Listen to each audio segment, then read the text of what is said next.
Good morning. So I want to talk a little bit about my prep for Saturday night of Peace.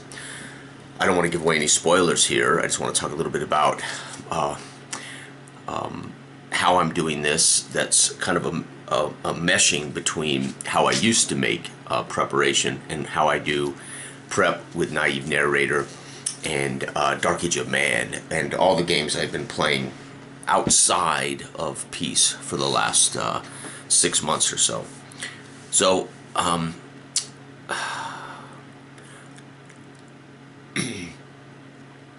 preparation of parts, not plans.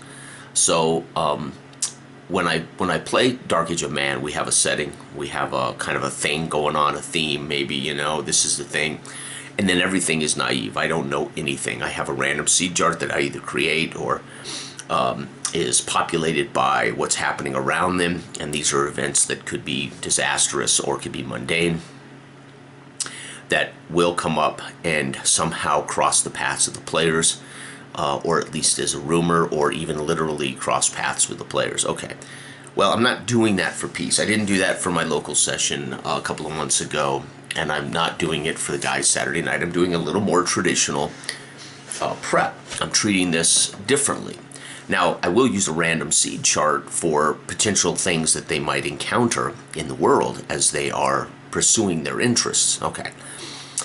But what I am doing is, of course, there's a theme here, but I'm preparing parts, not making plans. And I think that's where most GMs get in trouble. They plan the evening, they plan the event, they plan the module, they plan the adventure, they plan the mystery, they plan the whatever it is. So I don't. I generally haven't in most of my career. I've tried to have pieces and parts, and then the players can engage in whatever seems intriguing. Or if they take a left turn and they go across the wastelands to the old shopping mall, they encounter the old shopping mall, right? And that could be random monsters. That could be that could have been a dungeon type scenario, whatever the case may be. That's just how I've always done it. But I would prepare parts, and I would prepare, and very often, like Blood and Bone, I prepare it in acts. The prologue, Act 1, Act 2, Act 3, and then epilogue, right? And so those were purposely designed to transition from kind of a whatever it is we needed to, I wanted to put the players in a scenario in which they dealt with it the way they saw fit. But it was very much in a 4 or 5 act structure.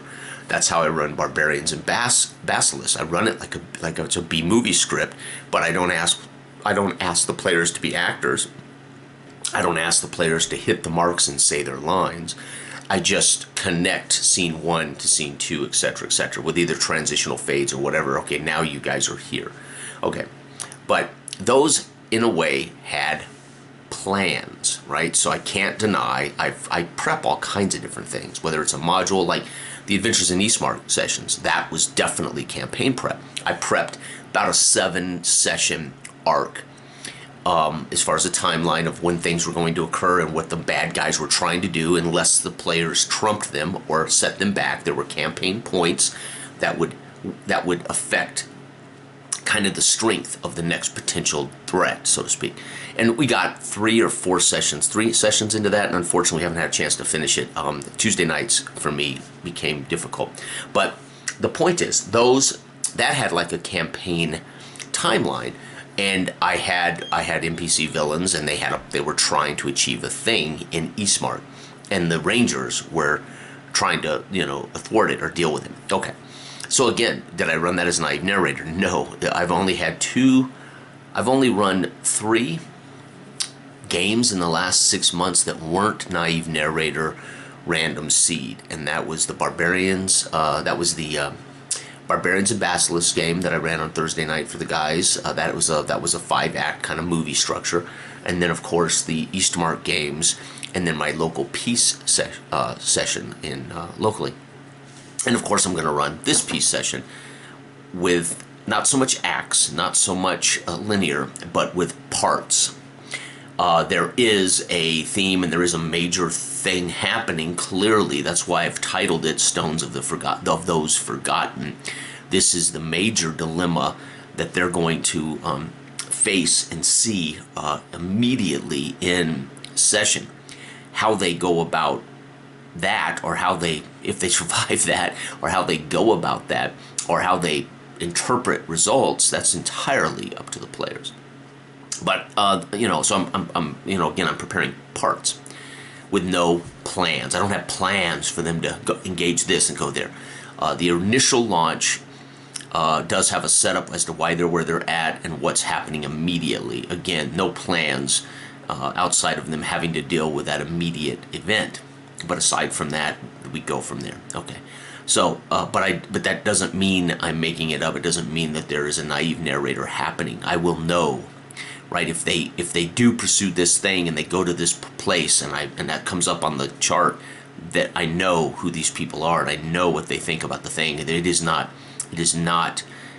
naive, which is how I've been running all my other sessions in the last 6 months. So I just wanted to talk about the value of preparing parts over plans, right?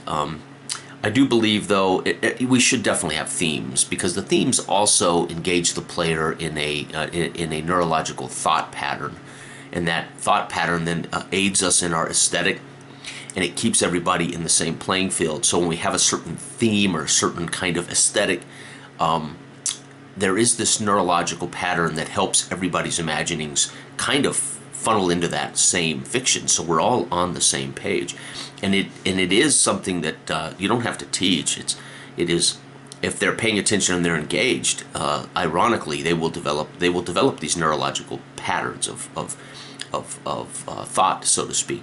And I've talked to this with Brian and Dell. There is such a thing as one of the things we get from mastering a game is the neurological patterns, not so much the fluency of the mechanics. So this is why it's so comfortable for guys to keep playing the same game over and over and over, because those patterns are there, right? It's not just habits. There are neurological patterns that create kind of a flow for players.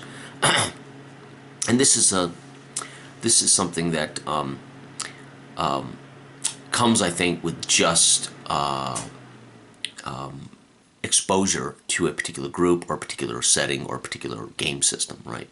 So anyway, so my point is, I think one of the best ways to find a happy medium between railroad or linear session design or module play versus wide open, make shit up, no real pattern of play, sandbox, open world style, is having parts. And even when I would run my sandbox games, I always had parts. For instance, Broadland. Broadland's a huge map. It's a hex crawl game. When they get to the city of Blah, I flip to the portion of my campaign book of that city of Blah, and there are all the compartmental parts, right? What's the feel of the city? Who's in charge? What's the random events on this table? So a lot of this stuff started for me when I was doing my Broadland stuff a couple of years ago and developing that campaign book and that campaign world. In a way, it was kind of the initial beginnings of how I wanted to get to a place where I'm not doing any prep pre-session. Once it's done, I just got to grab the books and the players set out on adventures, and when they get to a place, we roll dice, right? It was already pre-prepared in tables and charts and information in a book, right?